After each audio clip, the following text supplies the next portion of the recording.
कि चंद्रबाबू नायडू क्यों फेविक्विक लगा करके बैठ गए? आखिर चंद्रबाबू नायडू क्यों नहीं कुछ बोल रहे हैं? उन्हें बोलना चाहिए था, देश उनके आवाज को सुनना चाहता है। इस वक्त चंद्रबाबू नायडू बहुत खासे परेशान है। चंद्रबाबू नायडू यह निर्णय नहीं कर पा रहे हैं कि मोदी के साथ रहा जाए या मोदी का साथ छोड़ दिया जाए। मोदी के साथ रहें या मोदी का साथ छोड़ दें, चंद्रबाबू नायडू यह निर्णय नहीं कर पा रहे हैं। और जब चंद्रबाबू नायडू निर्णय नहीं कर पा रहे हैं तो चंद्रबाबू नायडू एक बहुत ही बड़ी मुश्किल दौर से इस वक्त जूझ रहे हैं, जिसका मुख्य कारण हमारे देश के प्रधानमंत्री नरेंद्र मोदी है। लेकिन जब आज ईरान ने जिस हमले का जिक्र कर दिया है, रात 10 साढ़े 10 बजे वह पता चलेगा 11 बजे कि क्या वाकई ईरान ने अपने वादे पर कायम उतरी। लेकिन अभी तक जो आकलन किया गया है, ईरान ने जिन जिन जगहों को बताया, चाहे वह पावर प्लांट हो, चाहे वह तेल अवीव हो, चाहे स्टील प्लांट हो, चाहे वाटर प्लांट हो, चाहे वह अमेरिकी सेना बेस हो, हर उन ठिकानों को तहस नहस कर दिया।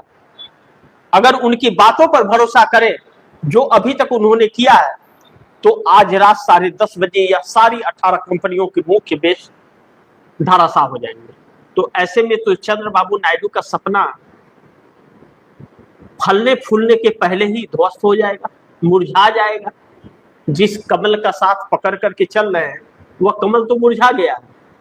वह सर कितना रहा है इस पर चर्चा जरूरी है कि वह सर की उसकी जड़ें कितनी सर रही है।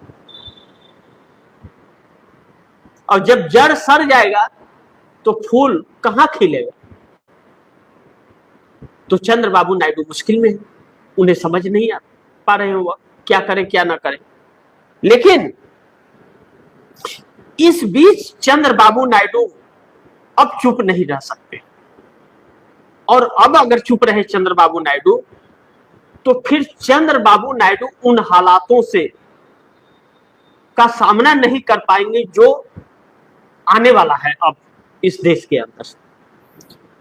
लेकिन नरेंद्र मोदी की सरकार, भारतीय जनता पार्टी की बड़ी सातिराना दिमाग से सब खेल खेल रही है। कहीं युद्ध की चर्चा हो रही है, कहीं चुनाव की चर्चा हो रही है, कहीं चुनाव आयोग की चर्चा हो रही है, रोप प्रत्यारोप हो रहे हैं। इसके बीच से असली मुद्दे गायब हो रहे हैं। असली मुद्दा है क्या और इस युद्ध का क्या कारण है? यह सब कुछ जेफरी एप्स्टीन फाइल के ऊपर से ध्यान भटकाने के लिए और अपनी सत्ता को बरकरार रखने के लिए, एक सिंपैथी देश की जनता का लेने के लिए। लेकिन यह दांव नेतन्याहू को भी उल्टा पड़ा, यह दांव ट्रंप को भी उल्टा पड़ गया और यह दांव मोदी को भी उल्टा पड़ गया। ट्रंप और नेतन्याहू को उल्टा इसलिए पड़ा कि वहां की जनता उनके खिलाफ हो गई, और मोदी को उल्टा इसलिए पड़ा कि जनता खिलाफ है तो मीडिया तो दिखाएगा नहीं और उसको आवाज बुलंद करने देंगे नहीं, डंडा बजा देंगे। लेकिन 12 सालों में जो ढिढोरा पीटा था मोदी ने, वह ढिढोरा का ढोल ही फूट गया। इस युद्ध से वह सच्चाई सामने आ गई जो सच्चाई को छिपा रही थी मीडिया। यानी कि जो दावे देश में किए जा रहे थे अच्छे दिन के, देश विकास की राह पर दौड़ रहा है, अर्थव्यवस्था पूरी एकदम रफ्तार से चल रही है, 5 trillion 4 trillion 4 number 4 number 3 number, वह 0 नंबर निकला। कहते हैं ना, खोदा पहाड़ और निकली चूहिया, तो चूहा निकला। यह ढोल फट गया। जब यह फूट गया है तो अब संकट गहरा गया है। तो अब चंद्रबाबू नायडू क्या वाकई मोदी का साथ छोड़ देंगे? यह देखना महत्वपूर्ण होगा और इसका थोड़ा सा इंतजार आपको करना पड़ेगा। कल भी बहुत कुछ क्लियरिटी आप दर्शकों को मिलेगी।